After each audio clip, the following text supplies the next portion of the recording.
I'm Friso Gouter of Studio FG, and this video is part of the Gallerbee project. The Gallerbee project aims to provide a platform for smart parametric exhibition management, design, and planning. You can learn more about it at gallerbee.com. This research has been supported by the Creative Industries Fund NL, or Stimuleringsfonds in Dutch. So far, I've been using Excel in my examples. In this demonstration, we will see how we can use the more elaborate online database system called Airtable. Airtable is currently being used by one major exhibition space in London for exchanging data and managing traveling exhibitions. This was demonstrated to me in an interview with them that was part of the field research for this Gallerbee project. I had the opportunity to see the way they work with this system and the type of data and connections that they track. The links they make between different datasets were also very inspiring.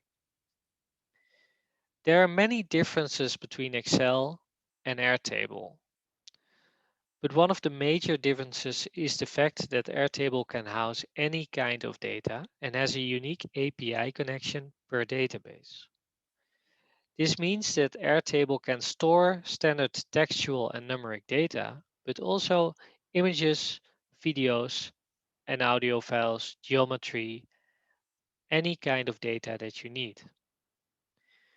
Using a remote Python outside Rhino 3D, using GH Remote, I was able to realize a live connection between Airtable and Rhino 3D. In this proof of concept, we see two major improvements compared to the proof of concept number one, where we were working with the more traditional Excel.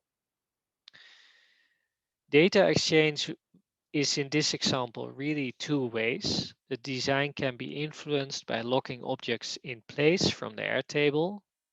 That would be this column, fix in place. I can put a checkbox there. And feedback about the design and object data is returned back into the Airtable base, which is this security score in this example. We will see in 3D what this means. The second major advantage is image data for objects that can be stored directly in the database, like so. And this can then again be downloaded by Rhino 3D and used, for example, as a texture for a rendering and to make it more visual which object is which. So let's look at Rhino 3D. We have here an exhibition space with some structural building elements in it. These could be columns, and perhaps that this circle shape here is a staircase. Um, in the space, we are placing a number of objects from the Airtable base. In the Airtable base, we have 6 objects right now. So we see 6 objects here in space in the exhibition space. While we arrange the layout of these objects in the floor plan, there is a continuous feedback about the level of security for these items. This is based on the visibility by the 2 security cameras mounted along the wall. Instead of moving the objects around, we could also move the cameras around to get a better view. This feedback is then also updated in the Airtable. So let's see what happens if we move these objects around. So here we have the display table, it's dark red. That means right now that it has a security score. Let's look in the table of 0%. Well, we can easily see why this is the case. Right now, it is not visible by either of the cameras. So let's move it a little bit more to the right, perhaps. Now it's connecting to Airtable, and this takes a few seconds. But after that, you can see that the color changed to a lighter red or almost orange. And this is because, as we can see here, it is now for a portion visible by camera 2 and completely visible by camera 1. This results now in a security score of 56%. You could argue that in this example, of course, 50% is already enough because it would be visible by one camera. But those are criteria that can be better specified. Also taken into account here is whether another art piece is blocking the object. So for example, I now placed this small piece behind the bigger piece here, which is completely in the green. It's called another object. Of course, it has a score of 100%, but as you can see, the smaller piece is now only slightly visible, so it is almost red, and it has a score of 29% security, so could be better. As I said, we could also move the cameras around. If the position of the objects is fixed, or you want to optimize the security of the building itself instead of the exhibition, then of course that would be a more appropriate approach. So for example, now if I move these to the extreme corners of the wall, let's see what kind of impact that has. Well, as you can see, for example, the piece here, this sculpture in the back has become a little less visible, but in general, it's still pretty good. So now let's say that I want to lock object X, and well, let's lock all the green objects now so that we cannot accidentally move them around anymore. So let's go to the table. Another object is already locked. I'm going to lock art piece. I'm going to lock object X. Right now, I will manually reload the database. This takes a second. Okay.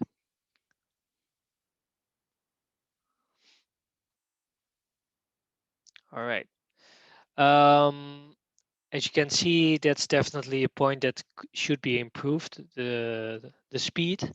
But these are limitations of working with standard packages, where if we would develop a Gallerbee platform where the database is specifically made for this kind of purpose, and also if we would develop a plugin that is very efficiently interacting with this database, the speed could be much better. So now if I move this surface, we will see that despite the fact that we have moved the placeholder for another object, the object itself stays in place. So this means the curator fixed the object, and the designer cannot accidentally move it around anymore. The other objects, for example, painting X, can still be moved. So let's try to improve the visibility a little bit there. Not that visibility is really the main goal for a curator, but in this example it is. It's still not optimal. And now you can see that actually also the sculpture in the back is not so visible anymore.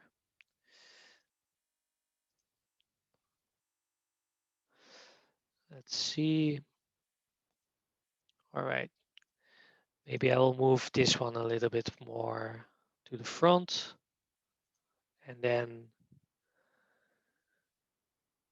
let's see. And that one, of course, becomes also green.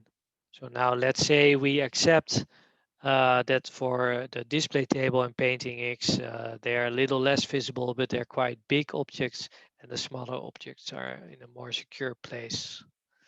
So if I'm satisfied as a curator, you could even lock all of them. And here in the Rhino column, we have stored the exact location and orientation of these objects. Of course, we could also change the height, width, and depth, and you could imagine that you're adding much more data. The images in the table right here at the end, they're automatically downloaded to a folder on the computer, right here, as you can see. And these can then be used, for example, to make a rendering. So let's have a look at that. If I turn the preview off, and let's bake the objects with material, put it in rendered mode. And there you can see, okay, the texture mapping is not completely correct at the moment, but you do see that the images from the database are downloaded and mapped onto the shapes, well, the placeholders of these art pieces.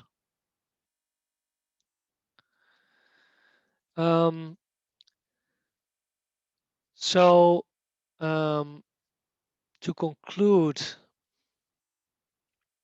we could argue that this Airtable is already a huge improvement above Excel, and it's really heading towards what the Gallerbee project could potentially be. But the main issue for usability is that the interface is quite technical. It's really aimed at tech-savvy people, where curators would want to work in a more intuitive interface, where they can focus more on the content. And for the API, that could be somewhat similar to the API of Airtable. And using that API, right now we connected it to Rhino, but it could be connected to many more softwares. Here in Rhino, it would be optimal to have a custom plugin that could be available in Food for Rhino or in another way. If you want to look up more about the Gallerbee project, please visit gallerbee.com.